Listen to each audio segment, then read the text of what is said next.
오늘 함께 나눌 하나님의 말씀은 역대하 15장 1절에서 19절까지 말씀입니다. 역대하 15장 1절에서 19절까지 말씀입니다. 제가 한 절 읽고 우리 성도님들 한 절 읽고 교독하도록 하겠습니다. 하나님의 영이 오뎃의 아들 아사랴에게 내리니 그가 아사 앞에 나아가서 다음과 같이 말하였다. 아사 임금님과 온 유다와 베냐민은 제가 하는 말을 들으십시오. 임금님과 백성이 주님을 떠나지 않는 한 주님께서도 임금님과 백성을 떠나지 않을 것입니다. 임금님과 백성이 그를 찾으면 그가 만나 주실 것입니다. 그러나 임금님과 백성이 그를 버리면 주님께서도 임금님과 백성을 버리실 것입니다. 이스라엘은 오랫동안 참 하나님이 없이 지내왔습니다. 가르치는 제사장도 없었고 율법도 없었습니다. 그러나 이스라엘이 어려운 일을 만나서 주 이스라엘의 하나님께 돌아와 그를 찾으면 주님께서는 그들을 만나 주셨습니다. 그때에는 세상이 하도 어지러워서 땅 위에 사는 모든 백성이 마음 놓고 평안히 나들이도 못하였습니다. 나라와 나라가 성읍과 성읍이 서로 치고 무찌르는 판이었습니다. 이것은 하나님께서 사람들이 온갖 고난 속에서 고통을 받도록 벌어두셨기 때문이었습니다. 그러나 임금님과 백성은 기운을 내십시오. 낙심하지 마십시오.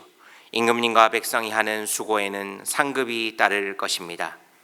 아사는 이 모든 말, 곧 오뎃의 아들 아사랴 예언자가 전하여 주는 예언을 듣고 용기를 내어 유다와 베냐민 온 지방과 에브라임 산간 지역의 점령 지역 성읍에서 역겨운 물건들을 없애버렸다. 그는 또 주님의 성전 현관 앞에 있는 주님의 제단을 보수하였다. 그는 또 유다와 베냐민의 모든 백성을 불러 모으고 그들에게로 와서 함께 살고 있는 에브라임과 므낫세와 시므온 지파 소속의 백성도 모두 불러 모았다. 주 하나님께서 아사와 함께 계시는 것을 보고 이스라엘에서도 많은 사람들이 아사에게로 모여들었다. 그들이 예루살렘에 모인 것은 아사 왕 15년이 되던 해 세 번째 달이었다. 그날 그들은 그들이 가져온 전리품 가운데서 소 700마리와 양 7,000마리를 주님께 희생제물로 잡아 바치며 마음을 다하고 정성을 다하여 주 조상의 하나님만을 찾기로 하는 언약을 맺었다. 주 이스라엘의 하나님을 찾지 아니하는 자는 젊은 사람이든지 나이 많은 사람이든지 남자든지 여자든지 가릴 것 없이 누구든지 다 죽이기로 하였다. 사람들은 함성과 세나팔 소리와 뿔나팔 소리가 울려 퍼지는 가운데 주님께 큰 소리로 맹세하였다. 온 유다 백성은 이러한 맹세를 하는 것이 기쁘기만 하였다. 그들은 마음을 다해 맹세하고 정성을 다해 주님을 찾았으므로 주님께서 그들을 만나 주셨고 사방으로 그들에게 평안을 주셨다. 아사 왕은 자기의 할머니 마아가가 혐오스러운 아세라 목성을 만들었다고 해서 태우의 자리에서 물러나게 하였다. 아사는 자기의 할머니가 만든 혐오스러운 우상을 토막내어 가루로 만들어서 기드롯 냇가에서 불살라 버렸다. 그렇다고 산당이 모두 제거된 것은 아니었지만 주님을 사모하는 아사의 마음은 평생 한결같았다. 아사는 자기의 아버지와 자신이 거룩하게 구별하여 바친 은과 금과 그릇들을 하나님의 성전에 드려 함께 읽겠습니다. 이때부터 아사 왕 35년까지 전쟁이 없었다. 아멘. 14장부터 이어지는 이제 그 아사 왕의 내러티브 이야기가 계속 이어지고 있습니다. 특별히 우리가 역대하 15장을 볼 때 역대하 15장에서 눈여겨볼 수 있는 것은 이 15장 1절에서 15절까지의 내용은 열왕기에 병행구절이 없고 역대기에만 있는 부분입니다. 그러면 특별히 역대기의 저자는 아사의 기록을 다른 왕들에 비해 제법 방대하게 다루고 있는 것을 볼 수 있습니다.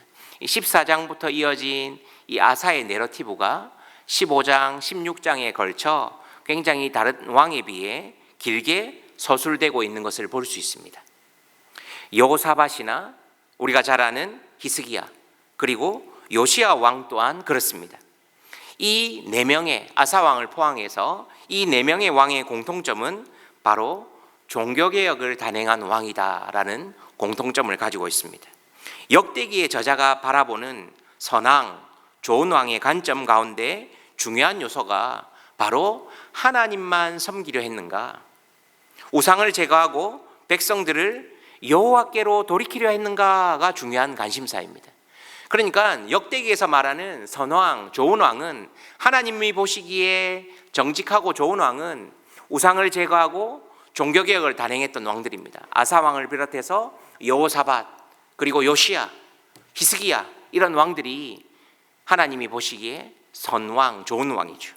아사 왕은 이방 우상, 즉 바알과 아세라를 섬기는 것을 과감하게 뿌리 뽑으려 했으며 산당을 제거하려고 노력했고, 더 나아가 태우, 즉 할머니 마아가까지 폐위시켰습니다. 그 이유가 무엇입니까? 우리가 앞서 본문에서 읽었지만 바로 마아가는 아세라 목상, 우상을 만들어 섬겼기 때문입니다. 아무리 자신의 가족이나 혈연, 친인척이라도 우상을 섬겼다면 그는 과감하게 그를 내쫓았습니다. 아사 왕은 오뎃의 아들 아사랴 선지자로부터 하나님을 찾으면 만나고 하나님을 버리면 그들을 버린다는 메시지를 받습니다. 오늘 본문 2절을 보십시오. 그가 아사 앞에 나아가서 다음과 같이 말하였다. 아사 임금님과 온 유다와 베냐민은 제가 하는 말을 들으십시오. 임금님과 백성이 주님을 떠나지 않는 한 주님께서도 임금님과 백성을 떠나지 않을 것입니다. 임금님과 백성이 그를 찾으면 그가 만나 주실 것입니다. 그러나 임금님과 백성이 그를 버리면 주님께서도 임금님과 백성을 버리실 것입니다. 저는 이 부분을 묵상하면서 아모스 선지자의 메시지가 떠올랐습니다. 선지자와 예언자의 메시지는 시대를 초월해서 우리의 삶에 적용된다는 것을 다시 한번 생각하고 묵상해 볼 수 있었습니다. 아사 왕이 통치하던 시대도 아모스가 이야기하던, 선포하던 그 시대도 동일합니다. 아모스 예언자가 활동하던 시대 이스라엘은 죄와 부패, 그리고 형식적인 예배와 제사로 가득 찼으며 여호와 하나님을 멀리했기에 이제 심판이 임할 것이다 라고 선포합니다. 그렇기에 하나님께 돌이키고 회개를 촉구합니다. 아모스 5장 4절에서 6절의 말씀은 이렇게 말씀합니다. 여호와께서 이스라엘 족속에게 이와 같이 말씀하시기를 너희는 나를 찾으라 그리하면 살리라.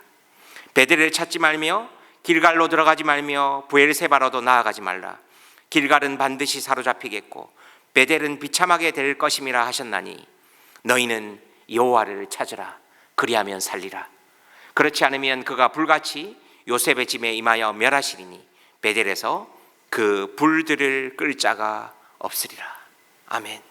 사랑하는 성도님 여러분, 여호와 하나님을 찾는 자, 여호와 하나님과 함께하는 자를 하나님은 그냥 내버려 두지 않으신다고 말씀하십니다. 아사 왕은 계속해서 개혁을 단행했습니다. 그리고 온전히 하나님 앞에 제사, 즉 예배를 드렸습니다. 무너진 성전을 재건하고 보수하고 하나님 앞에 잘못된 종교의 관습들을 뿌리 뽑기 시작했습니다. 사랑하는 성도님 여러분, 우리가 좀 슬픈 이야기이지만 우리가 큰일을 앞두고 있을 때, 그리고 우리의 자녀들이 시험을 앞두고 있을 때 우리의 새벽기도의 자리의 숫자가 왜 많아집니까? 내가 나를 위해 만든 나의 욕망이 혹시 투영된 것은 아닙니까? 우리의 일상이 하나님 앞에 드려질 때 우리의 일생을 온전히 하나님 앞에 드릴 수 있습니다. 우리의 일상에서 우리의 신앙의 민낯은 판가름 나는 것입니다. 물론 그 시기라도 하나님 앞에 나와 기도하는 것 너무나도 중요합니다. 그러나 하나님께서는 어떻게 얘기하십니까? 우리의 잘못된 형식된 예배, 잘못된 우리의 욕망이 투영된 것 하나님이 기뻐 받지 않으신다라고 말씀합니다. 오늘 본문 11절에서 14절을 보십시오. 그날 그들이 가져온 전리품 가운데서 소 700마리와 양 7,000마리를 주님께 희생제물로 잡아 바치며 마음을 다하고 정성을 다하여 주 조상의 하나님 말을 찾기로 하는 언약을 맺었다. 주 이스라엘의 하나님을 찾지 아니하는 자는 젊은 사람이든지 나이 많은 사람이든지 남자든지 여자든지 가릴 것 없이 누구든지 다 죽이기로 하였다. 사람들은 함성과 쇠나팔 소리와 뿔나팔 소리가 울려 퍼지는 가운데 주님께 큰 소리로 맹세하였다. 이스라엘 가운데 이러한 선포를 했을 때 주 이스라엘의 하나님을 찾지 않은 자는 젊은 사람이든 늙은 사람이든 다 쳐낼 것이다. 죽이기로 하였다. 그러자 온 백성들이 나팔을 불며 주님께 큰 소리로 맹세하였다. 그때 마음은 어떠했을까요? 내가 그렇게 살겠습니다. 여호와 하나님 찾겠습니다. 우상을 온전히 파하겠습니다 라고 고백하며 맹세하지 않았을까요? 그러나 우리는 역대기의 기록을 보며 알 수 있지만 여지없이 반복되게 실패하는 것을 볼 수 있습니다. 그리고 앞서 말씀드린 것처럼 16절에 보면 아사 왕은 자신의 할머니 마아가가 가증한 아세라 목상을 만든 죄로 태우의 자리에서 내쫓아버리고 우상을 찍어서 기드론 시냇가에 불살라 버립니다. 그런 아사 왕의 한계를 역대기의 저자는 명확히 기술합니다. 17절과 18절을 보십시오. 그렇다고 산당이 모두 제거된 것은 아니었지만 주님을 사모하는 아사의 마음은 평생 한결 같았다.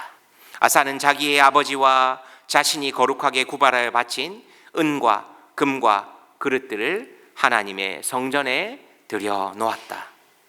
무슨 말입니까? 산당을 모두 제거하지 못했습니다. 히스기야 시대 때도 그랬고요. 요시야도 대대적인 개혁을 단행하려고 할 때 다 우상을 뿌리 뽑지 못했기 때문에 여전히 이스라엘은 남유다는 그 우상의 늪에서 빠져나오지 못합니다. 사랑하는 성도님 여러분, 혹 우리 안에 이런 모습이 있지 않습니까? 하나님보다 더 높아진 것들, 하나님보다 더 사랑하는 것들, 그것이 경제입니까? 그것이 이념입니까? 문화입니까? 여러분의 자녀입니까? 내가 가지고 있는 돈입니까? 하나님보다 더 높아진 것들이 있다면 그건 다 우상입니다. 그래서 팀 켈러는 얘기합니다. 우상은 없애려 하는 것이 아니라 그 우상의 자리에 하나님을 대체해 놓는 것이다. 그것을 우리는 영광이라고 하지 않습니까? 하나님을 하나님의 자리에 되돌려 놓는 것. 내가 내 인생의 주도권을 가지고 살아가는 것이 아니라 내 삶의 모든 영역 가운데 하나님보다 더 높아진 것들, 하나님보다 더 사랑하는 것들이 있다면 그것을 내려놓는 것입니다. 아사 왕의 이러한 선정에 그의 통치의 기간 41년 가운데 아사 왕 35년까지 전쟁이 없는 태평성대를 맞이했다고 역대기의 저자는 기록합니다. 계속되는 역대기의 왕들, 특별히 본문에서 아사 왕의 모습을 보며 우리 자신의 신앙의 영역 가운데 무너진 부분이 있다면 개혁하며 나아가기를 소원합니다. 그것이 기도의 영역일 수도 있고 예배의 영역일 수도 있고 섬김의 영역일 수도 있습니다. 더 나아가 하나님이 기뻐하시는 예배, 그리고 오늘 이 새벽 이후 우리가 이 예배당 문 밖을 나설 때 우리의 삶의 예배 가운데 여호와를 찾으면 그분과 늘 함께하는 복된 인생이 될 것입니다. 바라기는 아모스 선지자의 외침처럼, 아사 왕 시대의 예언자의 외침처럼 여호와를 찾으라, 그리하면 살리라. 오늘 이 새벽 다시 한번 말씀을 통해 내 삶의 모든 영역 가운데 하나님보다 더 높아진 것이 있다면 그것이 하나님으로, 복음으로, 예수 그리스도로 대체되는 하나님의 놀라운 역사가 우리 내 인생 가운데 충만하게 임하기를 예수님의 이름으로 기대하고 기도하고 소망합니다. 기도하겠습니다. 하나님 아버지, 감사합니다. 계속해서 역대기의 말씀을 통해 우리 안에, 제 안에 잘못된 신앙의 영역들을 점검케 하시니 감사합니다. 하나님, 모르고 그저 늘 그렇게 살아갈 때가 많음을 고백합니다. 다시 한번 일상에서 하나님 앞에 온전히 모든 것들을 드리며 그리하여 일생을 드리는 훈련할 수 있도록 은혜 위에 은혜를 더하여 주시옵소서. 감사합니다. 우리 삶의 주인 되시며 우리 삶의 이유가 되시는 우리 주 예수 그리스도의 이름으로 간절히 기도하옵나이다. 아멘. 이 시간 계속해서 기도하실 때 우리 말씀을 생각하면서 역대기에 주시는 말씀을 통해 오늘을 살아가는 우리가 어떤 적용을 하며 살아갈지 고백하며 나아갑시다. 오늘 특별히 목요일은 가정을 위해서 기도하는 날입니다. 하나님, 우리 은혜샘물교회에 속한 모든 권속들 가정이 하나님 작은 천국 되게 하시고 그곳에서 찬양과 말씀이 울려 퍼지게 하시고 하나님이 세우신 두 기관 가정과 교회 가운데 하나님의 은혜가 넘치는 우리의 모든 은혜샘물교회 가정들 되게 해달라고 기도합시다. 더 나아가서 하반기에는 중요한 중직자를 세우는 하나님 일들이 있습니다. 하나님께서 하나님의 마음에 합한 귀한 하나님 준비된 리더십들이 잘 세워질 수 있도록 하나님 은혜 주시고 무엇보다 이 모든 과정 가운데 아무런 어려움 없이 하나님 이 모든 과정이 축제가 될 수 있도록 하나님 은혜를 주십시오 라고 기도해 주십시오. 그리고 마지막으로 이제 추석입니다. 하나님, 우리 원근각지로 떠나는 모든 성도님들 은혜 주셔서 쉼과 회복 그리고 그리스도의 향기와 편지가 되는 하나님 그런 추석 연휴 기간 되게 해달라고 또 여러분 가져오신 개인적인 기도 제목 가지고 기도하고 돌아가시기 바랍니다. 기도하겠습니다.